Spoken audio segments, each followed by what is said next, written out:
2029 ఎన్నికల్లో వైసీపీ ఓడిపోయిన తర్వాత కూడా ప్రధానంగా వైసీపీ మళ్ళీ పుంజుకోవడానికి ఉపయోగించిన అస్త్రం జమిలీ ఎన్నికలు. ఈ జమిలీ ఎన్నికలు కూడా తొందరగానే వస్తాయి. 2006, 2027లో కూడా ఈ ఎన్నికలు జరుగుతాయి అని చెప్పి కూడా వైసీపీ ప్రధానంగా కార్యకర్తల్లో జోష్ నింపేందుకు వాడినటువంటి ఏకైక పదం ఈ జమిలీ ఎన్నికలు. అయితే నిన్న మంగళగిరిలో కూడా పార్టీ కార్యాలయంలో కూడా చంద్రబాబు నాయుడు గారు ఈ జమిలీ ఎన్నికల మీద కూడా ఆసక్తికరమైన వ్యాఖ్యలు చేయడంతో కూడా వైసీపీ శ్రేణులంతా కూడా డేలాబడ్డ పరిస్థితి. జమిలీ ఎన్నికలు తాము పూర్తి మద్దతు ఇస్తామని, అవి 2029లోనే మన రాష్ట్రంలో కూడా ఎన్నికలు జరుగుతాయని చెప్పి కూడా ఆయన స్పష్టం చేయడంతో కూడా ఒకసారిగా వైసీపీ కార్యకర్తలు అయితే ఆలోచనలో పడ్డారు. 1 నేషన్ 1 ఎలక్షన్ అంటే మనకి పార్లమెంట్కి, మన రాష్ట్రంలో అసెంబ్లీకి ఒకేసారి ఎన్నికలు జరుగుతాయి.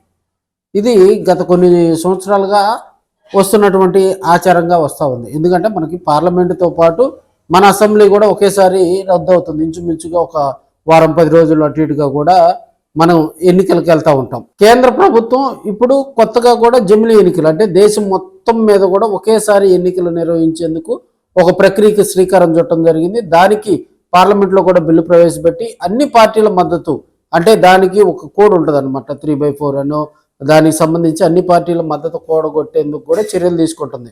సో ఇప్పుడున్న పరిస్థితుల్లో బీజేపీ ఎక్కువగా కూడా అధికారంలో ఉంది కాబట్టి వాళ్ళ ఉద్దేశం ఏంటంటే ఒకేసారి నేషనల్ వైడ్గా కూడా ఎలక్షన్ జరపాలని వాళ్ళు ప్రధాన అస్త్రంగా కూడా అన్ని రాష్ట్రాల మద్దతు తీసుకునే ప్రయత్నం అయితే చేస్తున్నారు. ఎన్డీఏ కూటమిలో ఉన్నటువంటి భాగస్వామ్య పక్షాలలోగా ఉన్నటువంటి పార్టీల మద్దతు అయితే తీసుకునే ప్రయత్నం చేస్తున్నాయి. అయితే ఈ జమిలీ ఎన్నికలను కొన్ని పార్టీలు వ్యతిరేకిస్తున్నాయి.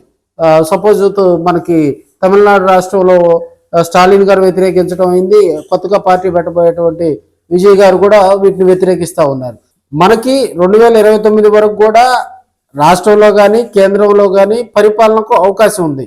సో కేంద్రంలో కూడా వాళ్ళు 1 year బిఫోర్ ఎలక్షన్కి జమిలీ ఎన్నికలు 1 నేషన్ 1 వార్డ్ అంటే మనకి అవకాశం వచ్చినా, బిల్లు పాస్ అయ్యి సంతకాలు పెట్టినా కూడా కేంద్ర ప్రభుత్వం 1 సంవత్సరం ముందే ఎన్నికలకు పోయే ఆలోచన అయితే చేయదు. ఎందుకంటే వాళ్ళకి కరెక్ట్గా 5 years అవకాశం ఉంది, అధికారం ఉంది కాబట్టి దాన్ని అనుభవించిన తర్వాత వాళ్ళు ఎన్నికలకు వెళ్తారు.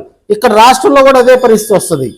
సో 2029 వరకు కేంద్ర ప్రభుత్వానికి అవకాశం ఉంది కాబట్టి దానికి బిఫోర్ ఒక 5 నెలల ముందు వాళ్ళు ఏదైనా స్టెప్ తీసుకోవచ్చు. కానీ బిఫోర్ 1 year 2 years ముందు ఎలక్షన్కి వెళ్లాల్సిన అవసరం కేంద్ర ప్రభుత్వానికి లేదు. సో ఇప్పుడున్న పరిస్థితుల్లో చంద్రబాబు నాయుడు చేసినటువంటి ఈ జమిలీ ఎన్నికలకు సంబంధించి కూడా వైసీపీ లీడర్స్ ఎవరు కూడా క్లారిటీ ఇవ్వకపోవడంతో వైసీపీ శ్రేణుల్లో కొంత ఆలోచనలో పడ్డాయని కూడా మనం తెలియజేసుకోవచ్చు. సో రాబోయే రోజుల్లో జమిలీ ఎన్నికలకు సంబంధించి బిల్లు పాస్ అయినా కూడా ఆ ఎన్నికలకు సంబంధించి నోటిఫికేషన్కి వీళ్ళు బీజేపీ కానీ కేంద్రంలో ఉన్న పార్టీలు వాళ్ళు పార్లమెంటును రద్దు చేసుకొని ఎలక్షన్కి వెళ్ళినప్పుడే ఈ జమిలీ ఎన్నికలు, అదేవిధంగా ఇప్పుడున్న పరిస్థితుల్లో కూడా దాంట్లో కొన్ని సవరణలు కూడా చేసుకునే అవకాశం ఉందని కూడా కొంతమంది అయితే రాజకీయ విశ్లేషకులు అయితే తెలియజేస్తూ ఉన్నారు.